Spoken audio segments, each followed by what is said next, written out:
Hello and welcome to hobby vlog number 246. Now it's been a busy week for me non-hobby wise. I've had friends over, I've spent a lot of time doing other bits and pieces, so I don't think this is going to be such a long vlog, but I still have got a few bits done so obviously I'm not going to miss out on making it. So we're going to get straight into the Reaper challenge. Last week I painted up Golrick. I'll have a picture on the screen now. Thank you to everyone that voted for Golrick. He was fun to paint, very quick and easy, which was what I needed this week, and I think he looks great. I think he looks alright, so that was good. If you're not sure what I'm talking about, basically every week I put a list of 10 miniatures on the screen. They're on screen now, and they are actually also down in the description below with links to the miniature on the website, on the Reaper website. So if you're not sure what it looks like, you can pick that out and find the one you like the best. And the idea is you vote by putting a comment below with the name of the miniature you want in the comments of this video, and each vote will enter you into a draw where you might once a month you might get the opportunity of winning one of those miniatures that have been painted in the previous month, and the one with the most votes is the one that I'll paint the following week. So that's how it works. It's been a lot of fun. I'm really enjoying it. I'm cracking through my Reaper backlog, and last week we had a three-way tie. It was the Salty Dog, it was the Night Spectre, and it was the Toolbots. Each one were on 3 votes, so thank you to everyone that voted. And my random selection is the Toolbots. They've been on the vote several times, and finally they're going to get painted up. So yeah, I'm quite looking forward to painting these. I'm not totally sure how they're going to come out, but we'll have a look and we'll have fun.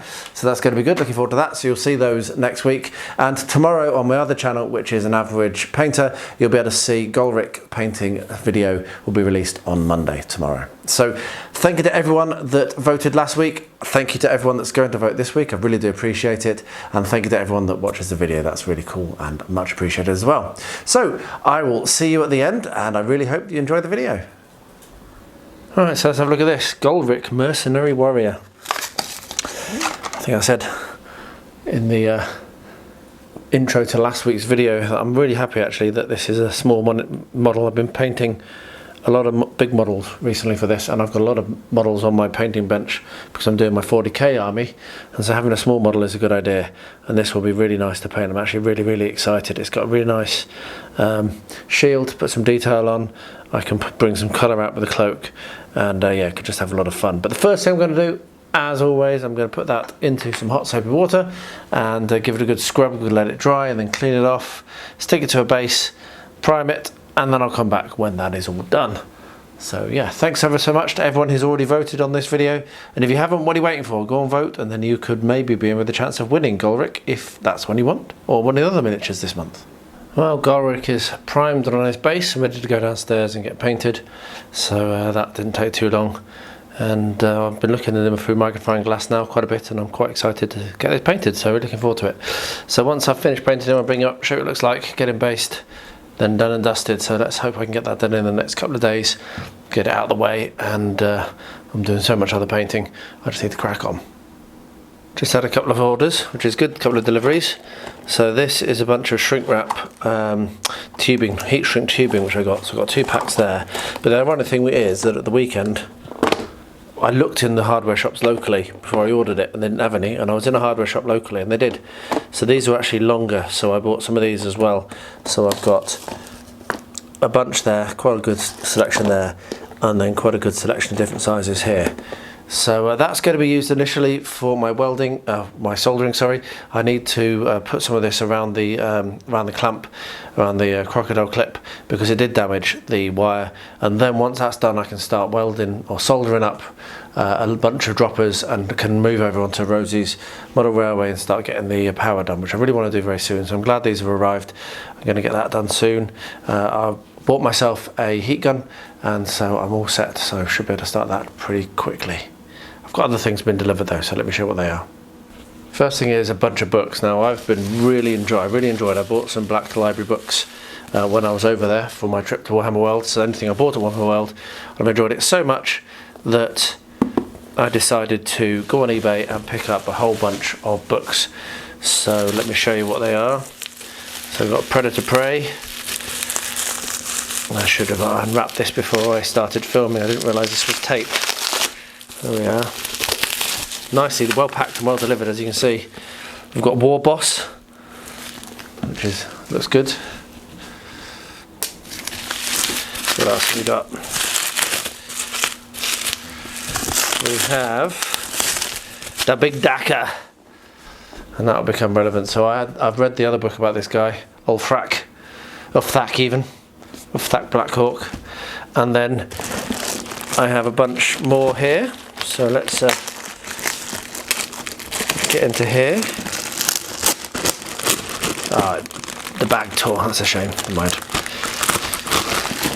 So we've got just some more different style black library books, and these are all really cheap on eBay, which is why I picked them up. Bleeding Chalice, Eldar Prophecy. I don't know, they're just good books, and I think they're pretty standalone, to be honest. But I will try to find out an order to read them in. So that's some of the books that arrived. If I now reach over here, I also picked this up cheap on eBay. So this is the core book, and it is absolutely mint condition, and I can tell you what, I paid 15 quid for that. Pretty pleased about that. So I've got the core rules. So now I've got the core rules and I've got the Orc Codex. So that means that when I'm in CZCon, I will be able to read these, probably take them on the plane and read them on the plane, and we'll know a little bit more what I'm talking about, which will be fun. And the final thing that arrived is Uthak Black Hawk himself. So I really enjoyed reading the book that I had, and I'm really looking forward to reading the Big Dacker as well, and finding more of his stuff. So yeah, some of those black library books are very, very, very expensive. It's absolutely ridiculous. But anyway, so I bought that. That was quite cheap as well. So that will go into the backlog.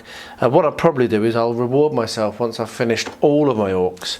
So both the Bad Moons, which is what I'm doing at the moment, and the other ones, which is what I'll do next.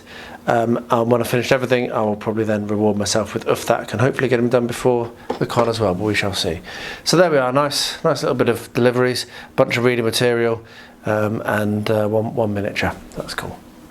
Well, I got myself all excited for doing this, the Wolf Rider, but it's so hot at the moment that every time I go to do it and think about working with the air dry clay, I just realise it's going to crack and it's not going to do and behave how I want it to. So what I think I'm going to do, sadly, is put this to one side, park this until autumn when it cools down a bit, and when I'm going to be able to work on it without risking damage to the because of the heat and the air dry clay.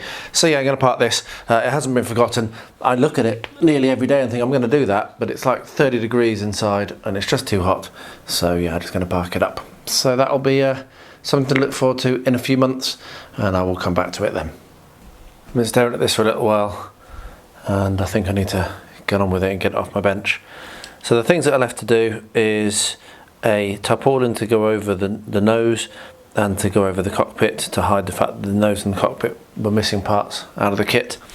And then I'm also going to need to put the transfers on, but those transfers go on the body nowhere near where the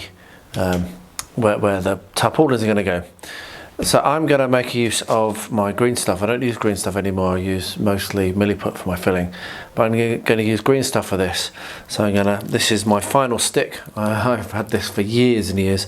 Came free with a bunch of Middle Earth miniatures. My Knights of Dol Amroth, actually. It was in the box. Very nice of them. So this is the last one. So I'm going to make use of this. I'm going to mix this up, roll it as flat as I can, and then spread it over both the nose cone, like I say, and over there. Leave it on for a bit to get the shape, and then put it off to dry, not hung over, and then while it's drying and setting, then I'll come along and do the transfers, and that means I can also paint it before I stick it in place. So I'm going to give that a go. I'll probably put the camera back on when I'm starting to actually drape it over, or maybe when I'm doing the rollering, because this is something I've not done before, so it might be nice to capture. But first of all, it's just going to be a lot of very kneading, which is hard work with green stuff, which is why I don't use it anymore. So I'm going to get that all mixed, bring it back in a bit. Well, I've just been taking some green stuff, put it in my pot of water and squishing it with my fingers, and I'm actually able to get it quite thin just like that without even worrying about having a roller. So that's pretty good. So what I'm going to do now is look whether this is going to be a good size to drape over the cockpit, which I think it is. There we are. So what I'm going to do is leave that there, like that, over the cockpit. In about 15-20 minutes I'll come back and try and lift it off, and if it's worked, brilliant. If I can lift it off, brilliant. If not, it's actually not the end of the world. I can then just come in and do the painting with it in place. So that's one. So I'm going to get a little bit more green stuff, smaller bit, drape it over the nose cone, and do the same there. So yeah, pretty happy with that actually. That was a lot easier than I thought. Cool. Onwards. It's actually been several hours now, and I think I'm just going to have to leave it on because it's still a little bit kind of like flimsy. You can still move it around, but it's stuck to the model. I've tried several times to remove it, and I think that's just how it is. So I'll leave that to one side now, give it a day or so and get that painted, and then that will be done apart from the transfers. So I'll probably paint this and then do the transfers after, because I've got to varnish it, put the transfers on and then varnish again, which is the best way to do transfers. So I'll bring you back when I've got it painted and show what that looks like, and then we'll get the transfers on. Well, unsurprisingly, that was super quick to paint, and I did have a lot of fun. So he's got a yellow plume, a red cloak, and his arm is all silver, and then some little gold touches, and that's about it. And his shield has got the bird on the shield is red. So pretty happy with that. So what we're going to do now is get that based, and then paint the rim, and then it'll be finished, which is really good because that really has cleared my week up. I don't have to worry about it anymore, and I can get stuck in with all the rest of the projects I want to get on with, having been very pleased with finishing another Reaper miniature. So I'll bring it back when it's all done and based and everything, and show what it looks like at that point. Well, my second squad of boys is done. This squad is called the Birds. That's because when I took a photograph on my phone, it auto-captioned or detected what I was taking a picture of, as it does sometimes, and said, "Flock of birds." So this is the Flock of Birds squad. So I'll be trying to name all these, as I've said. That's done and dusted, just needs basing, but as I've said before, I'm going to base all of these at the same time. These guys are differentiated by having the blue pullovers, so that's how I'm going to differentiate that squad. And yeah, pretty pleased about that. So I've not only done those, but let me just quickly swap those out for the other thing that I've finished. So I've also finished my Mega Knobs, and as you can see, I've painted up all of the weapons. And the idea is that these can slot on like that, and I can swap in and swap out whatever loadout I wish. So this guy could be like this, and I can do that without having any magnets or anything like that. So that's how it's going to work. So we'll have all of the loadouts separate, and just they can slide on and off of the poles. There we are. So pretty pleased with that as well. So I've got one more squad to paint, which is assembled and primed, and then I've got the Beast Boss to do, and then this entire list is done, which is pretty cool, and then I've got a whole other one to do as well. But I'm getting there, I'm making progress, onwards and upwards. Right, the green stuff's dried now, so next thing it's going to do is to prime it, and then paint it as in canvas. Be nice and easy. So this project is rapidly approaching completion, which is pretty cool. So I'm going to get that done and bring you back when it's painted, and then we'll do the transfers, and then we'll stick it on the base, and then we'll say done. Downstairs I've nearly finished, or I'm in the process of painting the third unit of boys. So it is Beast Boss assembly time. Sorry, hiccups. Beast Boss assembly time. So there's only one sprue, so there's not that much actually to do in terms of gluing together. However, there's several of these little things here, these little icons. You can see that little red one, which says paint before assembly. So that's not going to happen. Well, I don't know. I'm going to assemble it all, gluing everything that it says, apart from if it says paint before assembly. There's another one here, another one here, another one here. I'm presuming that it's just going to be really, really difficult to get you access to it, and if you're wanting to do a really pro paint job, you're going to need to paint it first. I'm doing like a tabletop paint job, so I'm not really all that worried. So anyway, so I'm going to give this a go. I'll be using the plastic glue. It looks like it's quite a simple model to put together. I don't see that there are any options. You just put it as it comes. So I'll get that assembled, get them primed, and I'll show you what it looks like when it's done. Based and finished. So yeah, happy with that. At the moment, as I stand here, there are 3 miniatures in the vote from last week, all on 3 votes. So depending on if I get many more votes, we might end up having to roll a dice next week, which is going to be quite cool. But yeah, we've done that. That was good, nice and simple. Like I said, a simple model was just what I needed with how busy I am with loads of other things, and I didn't really want to be spending lots and lots of time on the Reaper one this week. But happy with how he looks. He's a pretty cool miniature, and really, really easy and quick to paint up. So you'll be able to watch the video of how I painted that in an average painter on Monday. So I'll get that edited and uploaded, and you can see how I painted it. But it's just like 4 colours, I think. Really simple job, really simple. Now that I'm learning to solder, the main reason I need to solder is for the model railways.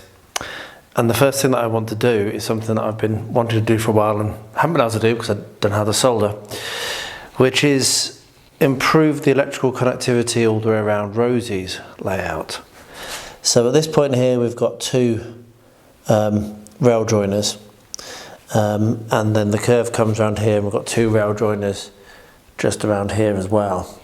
So what I'm planning on doing, I've got my drill here, and unfortunately this is going to not be ideal. Because I'm doing this after, so when it's installed, what you should do is you should do your droppers on your track on the inside underneath and drop them through, and then they're not going to be visible. Unfortunately in this case it's going to be very hard for me to make them not visible, because what I'm going to have to do is drill through next to the track here on the outside, because the wheels run along the inside. So I'm not going to be able to run it do it on the inside, because then it will derail the train. But my plan is to basically come along here, take my drill through like so on both sides. So let's do another one here.